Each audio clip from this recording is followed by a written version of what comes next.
Pemirsa, hari ini Verdi Sambo akan diperiksa menggunakan alat pendeteksi kebohongan. Dan seperti apa fungsi dari alat ini dan apakah ini akan mempengaruhi hasil penyelidikan di persidangan? Kita akan membahasnya bersama pakar hukum pidana dan sudah bergabung bersama kami ada pakar hukum pidana dari Universitas Al-Azhar Indonesia, Profesor Suparji Ahmad.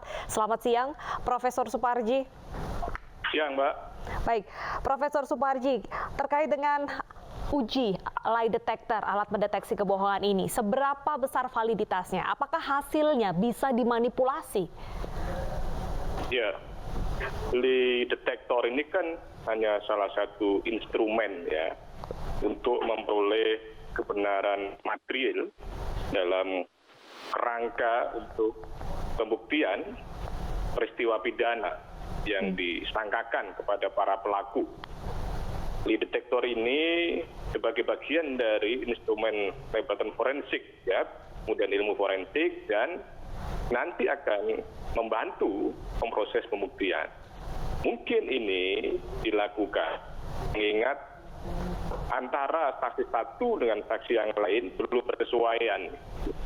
Antara alat bukti satu dengan alat bukti yang lain mungkin belum bersesuaian, sehingga diperlukan satu instrumen untuk kejujuran yang sejujurnya melalui instrumen lie detector tadi. Outputnya tentunya akan diperoleh pengakuan yang benar, karena melalui detektor itu akan bisa diketahui ya, antara kesesuaian misalnya ucapan, tindakan, dan bagian-bagian tubuh, sehingga akan bisa ketahui mana yang jujur, mana yang bohong. Dan konteks ini saya kira tidak bisa kemudian hanya menggantungkan pada proses pembuktian melalui detektor. Karena sesungguhnya secara formil, secara normatif dalam KUHP kita belum mengatur tentang itu. Untuk memperoleh buktian tetap 184 KUHP berdasarkan pada saksi, pada surat, pada petunjuk, pada ahli dan keterangan terdakwa. Itu ada alat bukti, ya. Kemudian bisa juga menggunakan bukti elektronik. Jadi menurut saya, seandainya ada manipulasi tentang kesaksian sebelumnya, maka akan bisa terkonfirmasi apakah itu memang manipulasi atau tidak. Nah, pada sisi yang lain, seandainya lagi kalau lie detektor ini juga terjadi manipulasi, maka juga akan terbantahkan dengan alat bukti yang lain. Jadi inilah sebetulnya pola yang dilakukan untuk memperoleh kebenaran material dalam proses kasus ini. Tapi sebetulnya ini kan satu bagian mungkin saja untuk menjamin transparansi ya, kredibilitas proses pemeriksaan, sehingga ini diperlukan berbagai macam pola, otopsi ulang, rekonstruksi, detektor dan sebagainya kan itu. Tapi sebetulnya perkara ini kan sederhana, perkara ini simpel gitu loh. Ada orang yang tewas, tempatnya jelas ya, lokusnya jelas ya, tempusnya jelas, saksi-saksinya jelas. Sebetulnya ini adalah proses yang sebetulnya simpel untuk proses pembuktiannya. Ya, tapi kita hargailah upaya untuk pendekatan saintifiknya itu. Ya. Oke, Prof. Jika memang lie detector ini merupakan salah satu cara karena memang saat pemeriksaan terjadi ketidaksesuaian pernyataan dari para tersangka ataupun saksi, apakah di sini bisa kita lihat bahwa penyidik ini menemukan kesulitan dalam menggali informasi atau semata ini hanya untuk memuaskan keinginan publik yang memang sedari awal sudah menaruh atensi sangat tinggi terhadap kasus ini? Ya, tentunya bisa dua hal itu tadi ya. Pada satu sisi penyidik masih belum yakin ya terhadap anatomi perkara ini, itu karena perkara belum P21, sehingga perlu kemudian proses pembuktian lebih lanjut. Pada sisi yang lain juga tentunya apa yang dilakukan adalah bagian dari upaya untuk menjamin transparansi, kredibilitas, akuntabilitas. Dalam tanda petik adalah memuaskan publik gitu. Jadi saya kira ada dua sudut pandang tadi itu. Meskipun sebetulnya akan lebih cepat ini dilimpahkan sehingga nanti akan diketahui dalam proses persidangan, karena dalam proses persidangan nanti kan sifatnya terbuka. Tetapi mungkin saja jaksa penuntut umum masih belum memiliki keyakinan untuk melimpahkan kepada perkara ini kepada pengadilan, sehingga masih memberikan ada arahan kepada penyidik untuk melengkapi alat bukti atau kemudian sebagai upaya-upaya mendukung dalam proses persidangan nanti itu. Jadi ada dua hal saya kira untuk meyakinkan tentang anatomi perkaranya, dan yang kedua saya kira juga bagian menjamin kredibilitas perkara atau memuaskan aspirasi publik tadi gitu. Oke, lantas jika memang sejak awal Polri sangat kekeh ingin transparan dalam kasus ini, haruskah semua hasil uji lie detector ini diumumkan ke publik? Ya, tidak semuanya harus diumumkan kepada publik, tetapi kenapa, Prof?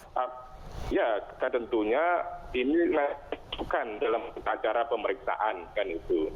Karena informasi-informasi yang mengungkap di publik itu kan bukan sebagai sebuah keharusan, karena proses yang dilakukan ini tentunya untuk menjamin sekali lagi upaya melakukan presisi yang betul-betul akurat. Jadi memang kalau bermaksud untuk supaya publik percaya, sebaik mungkin apa yang tahapan-tahapan yang dilakukan informasikan kepada publik.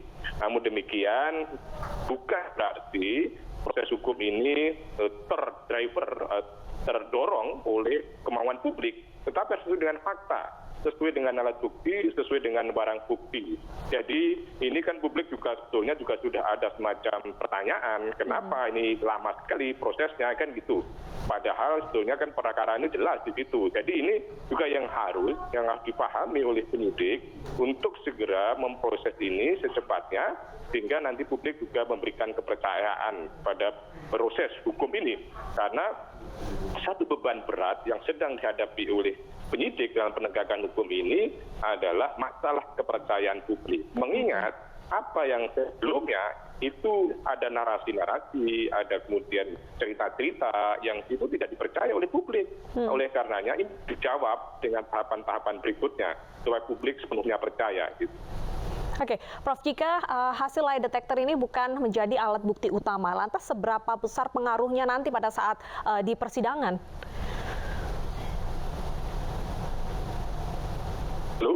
Halo, Prof, ya? Ya. Oke. Ya. Menurut saya ini nanti akan berpengaruh dalam proses pembuktiannya untuk menambah keyakinan jaksa dan untuk bagian dari meyakinkan dari hakim gitu loh. Karena proses yang dilakukan di dalam persidangan nanti kan satu upaya meyakinkan jaksa penuntut umum kepada hakim bahwa yang didakwakan itu adalah satu kebenaran, sehingga kemudian nanti bisa memperoleh putusan dinyatakan bersalah pada terdakwa dan kemudian diberikan hukuman yang adil. Jadi ini akan menjadi salah satu instrumen yang juga berpengaruh meskipun bukan memiliki kekuatan mutlak, bukan memiliki kekuatan absolut, tetapi hanya salah satu bagian saja yang patut dipertimbangkan. Ini kan nanti bagian dari bukti petunjuk, bagian dari keterangan saksi kan gitu. Karena ini tetap nanti hakim akan mengacu pada alat bukti yang secara formil diatur dalam KUHP tadi itu. Jadi ini pengaruh, tetapi kemudian tidak absolut, tidak mutlak untuk tidak mutlak, masih harus didukung dengan alat bukti lainnya, Mbak. Ya. Baik, Prof, jika nanti hasilnya ternyata semua jujur, padahal sebenarnya ada ketidaksesuaian dari keterangan saksi ataupun tersangka, ini bagaimana nanti kesimpulan di akhirnya? Ya, jadi hakim itu dalam konteks memperoleh sebuah keyakinan dalam rangka mengambil sebuah putusan, itu kan harus memenuhi alat bukti secara kuantitatif dan secara kualitatif. Ya. Secara kuantitatif setidaknya adalah dua alat bukti. Secara kualitatif adalah kesesuaian antara alat bukti satu dengan alat bukti yang lain, saksi satu dengan saksi yang lain. Jika ada satu kejujuran di antara para pihak, tetapi kemudian jika tidak bersesuaian, maka hakim akan memberikan sebuah penilaian gitu loh.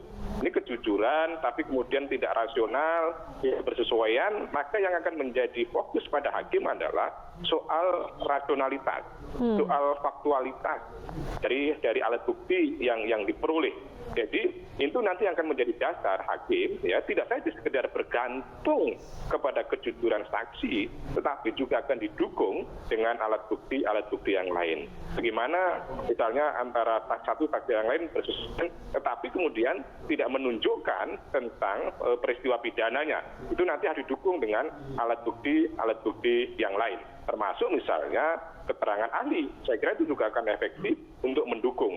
Jadi tentunya tidak saja mendasarkan kepada kesaksian para saksi, tetapi harus didukung dengan alat bukti yang lain. Oke, Prof, selain alat bukti utama dan juga pemeriksaan lie detector sebagai alat tambahan untuk meyakinkan dalam kasus ini, adakah teknik pemeriksaan lain untuk mengungkap kebenaran dalam sebuah kasus?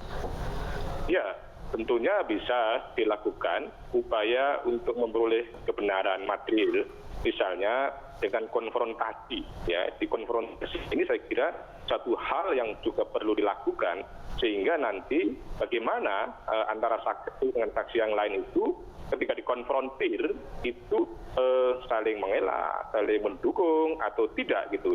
Pada sisi yang lain adalah juga harus dikonfrontir dengan alat bukti yang lain. Jadi teknik atau metode untuk memperoleh kebenaran material itu, selain mendengarkan keterangan, memeriksa alat bukti tadi, bisa juga dilakukan pada suatu konfrontasi. Dan juga hakim nanti kan tentunya akan berusaha mendalami, berusaha melihat secara material tentang apa yang terjadi gitu. Jadi nanti hakim memiliki keleluasaan untuk mengungkap tentang alat bukti yang diperoleh gitu.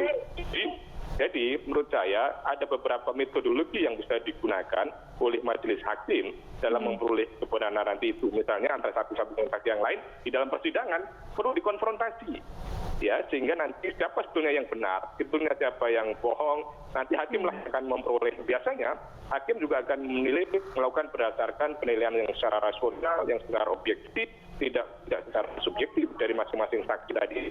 Apalagi misalnya mereka itu kan dari saksi mahkota dalam tanda petik, ya, karena mereka juga statusnya terdakwa yang sekaligus menyandang saksi terdakwa yang lain yang tentunya sebagai terdakwa memiliki hak ingkar, hak untuk mengelak. Tetapi kan kalau kita lihat dalam 184 itu keterangan terdakwa itu kan dalam posisi yang terakhir, sehingga nanti bukan sepenuhnya menjadi satu pertimbangan untuk dinilai gitu, tapi harus alat bukti yang tetap jadi pertimbangan juga gitu, ya.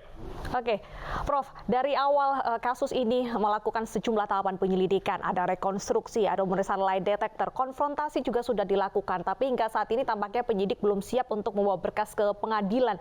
Menurut Anda, apa kesulitan dalam kasus ini?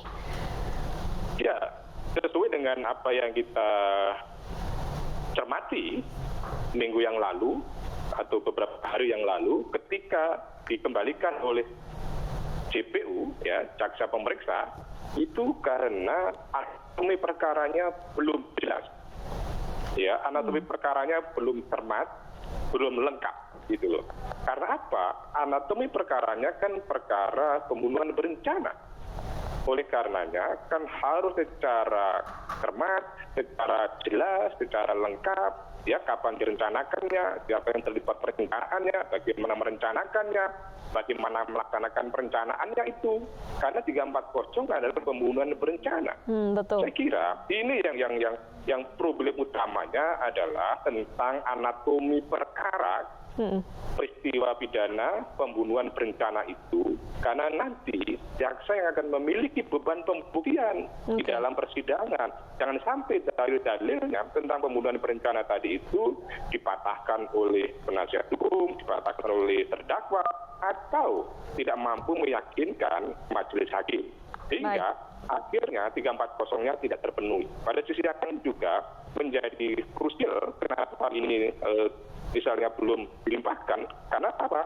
Soal motif yang konon katanya adalah pelecehan seksual, tetapi dalam rekonstruksi juga tidak tergambar tentang itu, gitu loh, ya. Baik, terima kasih. Jadi Yo, kesimpulannya adalah pemeriksaan lie detektor ini memiliki pengaruh nanti pada persidangan, tapi tidak mutlak begitu ya, Profesor Suparji. Ini Terima hanya kasih. instrumen membantu saya, ya itu. Baik, terima kasih sudah berbincang bersama kami di Breaking News. Selamat bertugas kembali, Prof. Baik banget. Dan pemirsa, demikian Breaking News hari ini. Saya Bernadita Ginting, pamit undur diri. Terima kasih dan selamat menyaksikan acara kami selanjutnya.